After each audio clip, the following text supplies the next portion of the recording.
করে যাও। চাচা হাফ প্যান্ট বাবার কাছে যাচ্ছে। কে বাবা কি আছে? আর বয়স হচ্ছে না, সেজন্য আর হাফ প্যান্ট বাবার কাছে যাও। যাও ভাতি যাও যাও যাও। কি সমস্যা? আর করে না হাফ প্যান্ট বাবা, আমার বইয়ের আর সোল হচ্ছে না। সোল হচ্ছে না, কাজটা ঠিক করে দিলে ভালো হয়। আচ্ছা হাফ প্যান্ট বাবা, আপনাকে ধন্যবাদ, কাজ এরপর তো ঠিক করে করবো। এই না 10 টাকা তোমার 3 দিন কি দেবা? ওকে হাফ প্যান্ট বাবা, এটা দিয়ে 3 দিন খুব ভালো। কে বারে ভাই তোমার খুব খুশি খুশি লাগিচ্ছে। চাচা আমাকে হাফ প্যান্ট বাবা জিনিস দিয়ে দিছে। তাই নাকি? তাই নাকি? তাহলে তো আমারও হাফ প্যান্ট বাবার কাছে যাওয়া লাগে। চাচা তুমি যাও, তুমি বাইক চলে শালা এলাকা অন্য বাবা ঢুকছে, তাহলে আমি ওর কাছে হাতটা বিয়া করে দেখুন বাবা আমার হাতটা সোজা করে দাও, যদি না পাই তাহলে বুঝবে না অন্য বাবা। বাবা আমার তোমার হাত দেখা হয়ে গেছে বাবা, আমি সোজা করে দেন বাবা।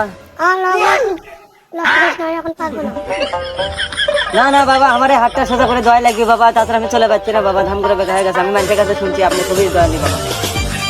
আমি এখন ধ্যান আছে, আমার ধ্যান নষ্ট করছি না। না বাবা আমার ঠিক করে দোয়া লাগবে বাবা, আমি ছাড়বো না আমার হাত না ঠিক হওয়া বলতো বাবা। কেবারে ভাতিজা তোমার কি কাম আছে? আমার হাত দেখা হয়ে গেছে, সোজা হচ্ছে না। না চাচা, ওই ভণ্ড পীর বাবা হাত দিয়ে তাহলে ধর শালা।